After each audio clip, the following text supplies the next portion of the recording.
Good morning. मैं doctor Shubhra Tiwari, सहायक आचार्य भौतिक शास्त्र, राजकीय महाविद्यालय सिरोही। आज हम सेकेंड ईयर फिजिक्स का फर्स्ट पेपर थर्मोडायनामिक्स का अगला टॉपिक रियल गैसेस या वास्तविक गैसेस पढ़ेंगे। इसमें फर्स्ट टॉपिक है आदर्श गैस तथा वास्तविक गैसों का आदर्श गैस व्यवहार से विचलन, ideal gases and deviation of real gases from ideal gas behaviour. वह गैसेस जो दाब और ताप की प्रत्येक अवस्था में बॉयल तथा चार्ल्स के नियमों का पूर्णतः पालन करती है, उन्हें हम आदर्श गैस कहते हैं।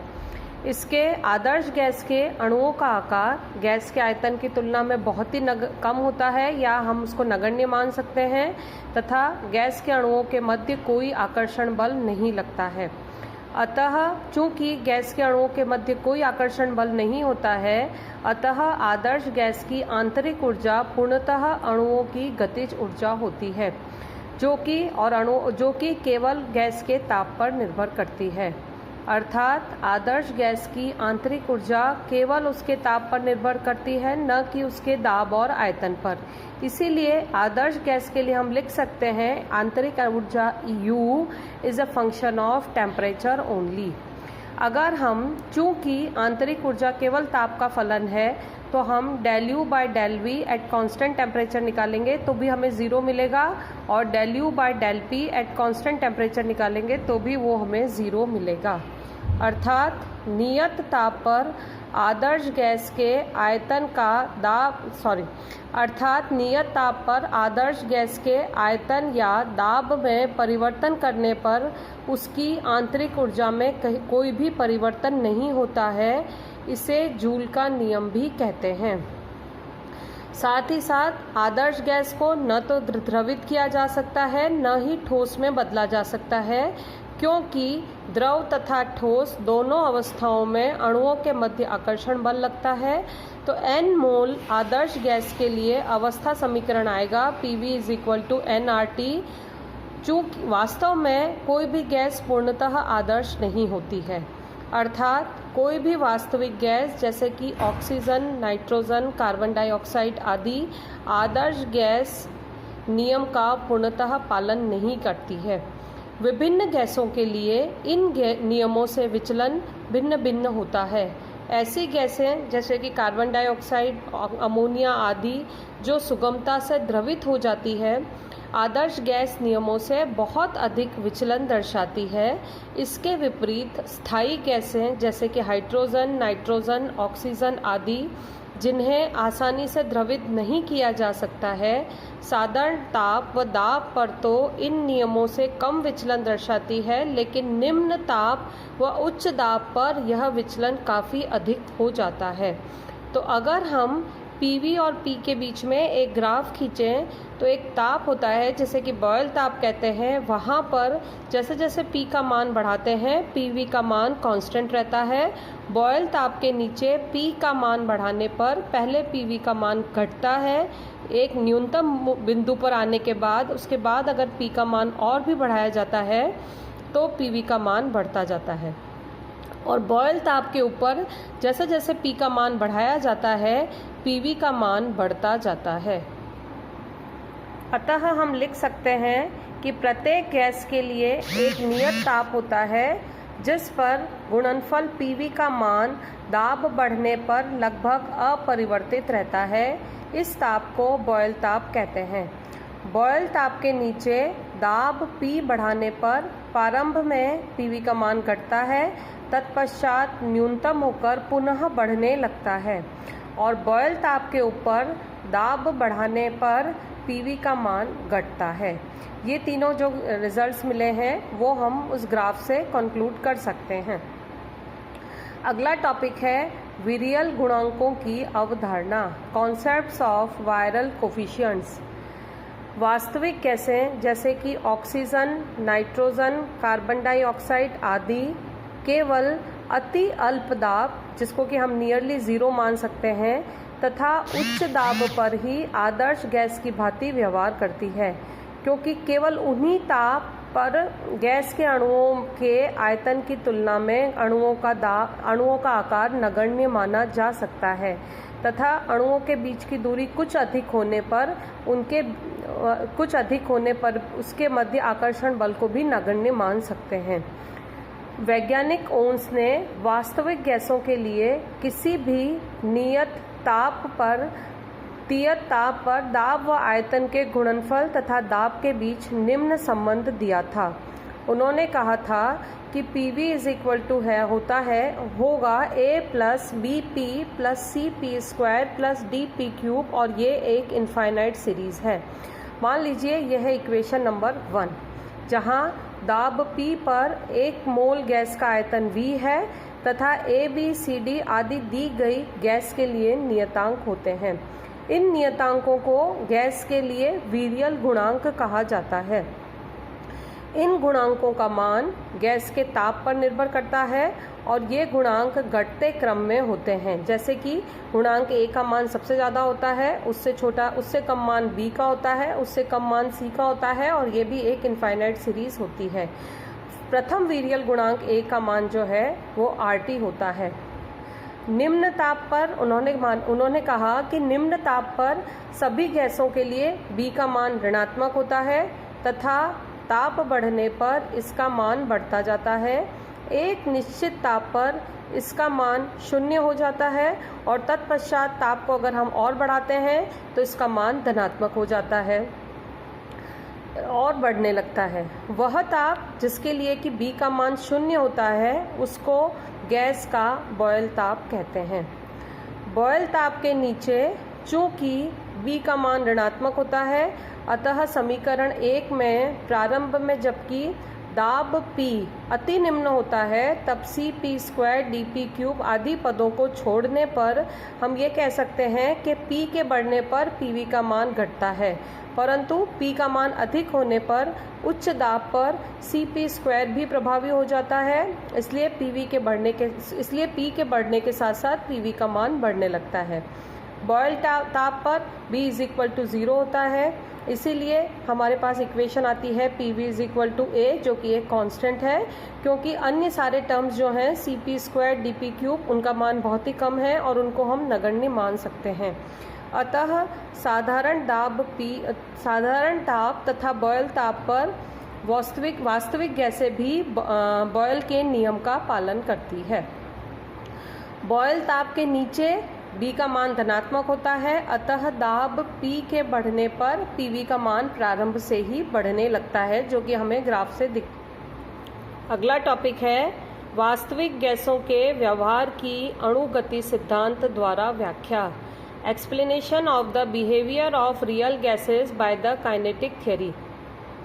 अणुगति सिद्धांत के अनुसार हमें पता है कि आदर्श गैस के अणुओं का आकार अत्यंत सूक्ष्म होता है, जिसको कि हम लगभग नगण्य मान सकते हैं, तथा उनके बीच का आकर्षण बल भी जो है वो 0 होता है।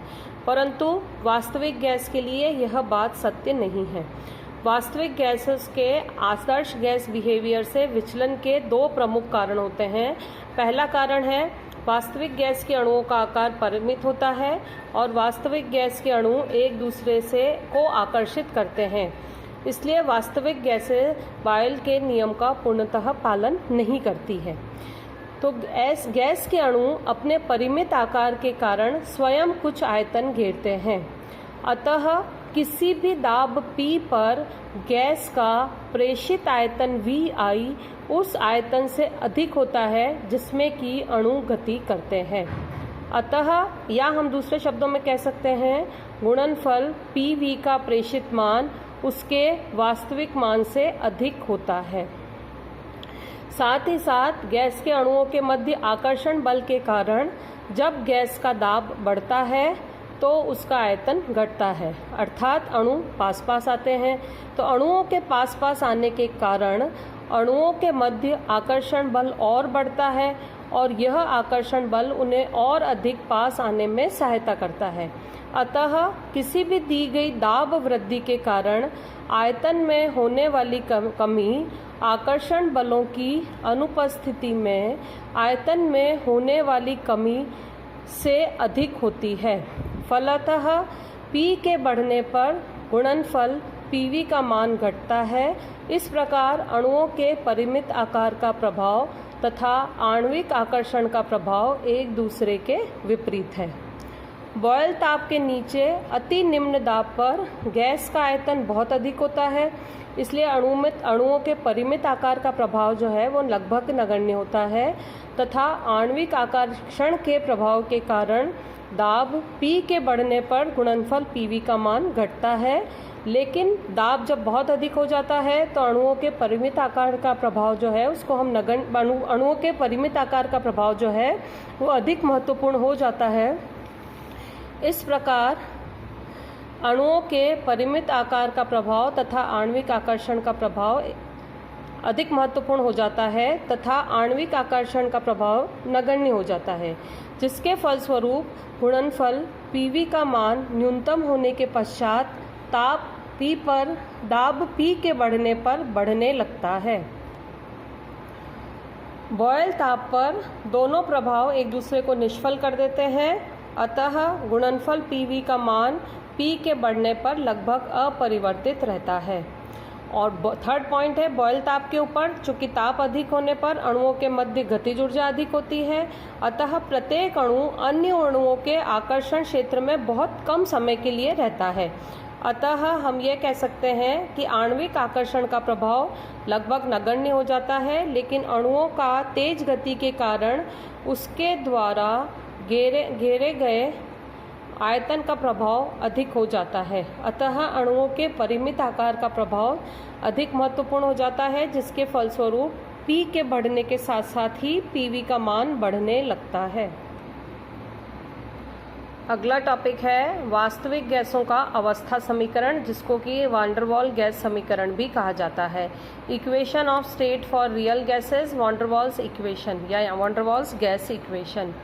आदर्श गैस के अणुगति सिद्धांत के अनुसार पहला है गैस के अणुओं का आकार लगभग नगण्य होता है और उसके द्वारा घेरा गया क्षेत्रफल गैस के आयतन की तुलना में नगण्य होता है। और दूसरा हमने माना था गैस के अणुओं के मध्य कोई आकर्षण बल नहीं लगता है।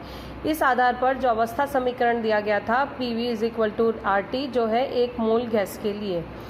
वान डेर वाल ने माना कि वास्तविक गैस के अणुओं का परिमित आकार होता है और वो एक दूसरे को आकर्षित करते हैं, अतः वास्तविक गैस का अवस्था समीकरण आदर्श गैस के अवस्था समीकरण से भिन्न होता है।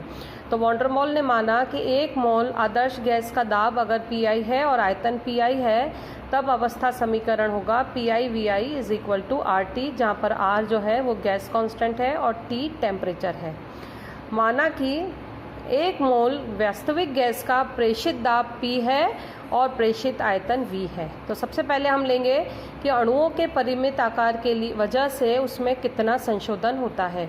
वास्तविक गैस में अणुओं का आयतन 10⁻⁻10 मीटर की कोटि का होता है और दो अणुओं के बीच की औसत दूरी 10⁻⁹ मीटर की कोटि की होती है।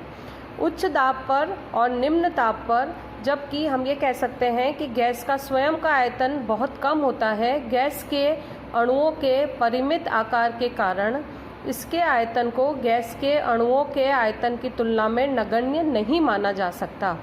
अतः वह आयतन जिसमें कि अणु गति करते हैं गैस के प्रेषित आयतन V से कम होता है। माना कि यह आयतन V-B है, जहाँ पर कि B एक नियतांक है जिसका मान गैस के अणुओं के प्रभावी आकार और उनकी संख्या पर निर्भर करता है। यदि वास्तविक गैस का आयतन V है तो हम लिख सकते हैं VI = V-V। दूसरा है परस्पर आणविक आकर्षण की वजह से संशोधन। निम्न आयतन तथा उच्च दाब पर जबकि अणुओं के बीच की दूरी कम होती है, अणुओं के बीच लगने वाला आकर्षण बल नगण्य नहीं माना जा सकता है। हम डायग्राम में देख सकते हैं अगर कोई अणु A पोजीशन पर है तो उस पर सभी तरफ से बराबर आकर्षण बल लगता है और B पॉइंट पर अगर कोई अणु है तो उस पर सिर्फ एक ही तरफ से आकर्षण बल लगता है। तो हम कह सकते हैं कि जो अणु बर्तन के मध्य में स्थित है, जैसे कि अणु A, तो उस अणु पर अन्य अणुओं द्वारा सभी दिशाओं से आकर्षण बल लगता है और एक दूसरे के जो बल एक दूसरे के प्रभाव को निष्फल कर देते हैं। अतः हम कह सकते हैं कि अणु A पर परिणामी बल 0 होता है, जबकि बर्तन की दीवारों में अंदर स्थित अणु जैसे कि अणु B पर लगने वाला बल दूसरी ओर से कोई बल नहीं लगने के कारण संतुलित नहीं होता है। इस प्रकार वह अणु जो गैस के अंदर की ओर विद्यमान है वो अंदर की तरफ एक खिंचाव अनुभव करता है और इस खिंचाव के कारण दीवार से टकराते समय अणु के संवेग में कुछ कमी आ जाती है। फलतः वास्तविक गैस द्वारा आरोपित प्रभावी दाब आदर्श गैस के दाब PI से कुछ कम हो जाता है। यह दाब में कमी जो है, मान लीजिए वो x है, तो वास्तविक गैस द्वारा प्रेषित दाब P = PI - x होता है और हम लिख सकते हैं PI = P + x, जहाँ x एक नियतांक है जिसका मान अणुओं के पारस्परिक आकर्षण बल पर निर्भर करता है। तो वॉन डेर वाल के अनुसार दाब की यह कमी बर्तन की दीवारों पर स्थित अणुओं पर अन्य अणुओं द्वारा अंदर की ओर लगाए गए परिणामी बल तथा दीवार के एकांक क्षेत्रफल पर प्रति सेकंड टकराने वाले अणुओं की संख्या और प्रति एकांक आयतन आकर्षित किए अणुओं की संख्या पर निर्भर करती है। तो उन्होंने ये कहा कि दाब में ये कमी आयतन के वर्ग के व्युत्क्रमानुपाती होती है। तो आयतन में कमी x is directly proportional to 1/v² और x = a + v²। तो उन्होंने ये कहा कि वास्तविक गैस का प्रेषित दाब P जो है वो PI P + a/v² के बराबर होता है। ये दोनों मान समीकरण 2 और 3 से हम समीकरण 1 में रखेंगे तो हमारे पास वास्तविक गैसों के लिए अवस्था समीकरण आता है P + a/v², V - B = RT। यह वास्तविक गैस का गैस समीकरण, ये वास्तविक गैस का अवस्था समीकरण या वॉन डेर वाल गैस समीकरण कहलाता है और A और B जो है वो वॉन डेर वाल नियतांक कहलाते हैं।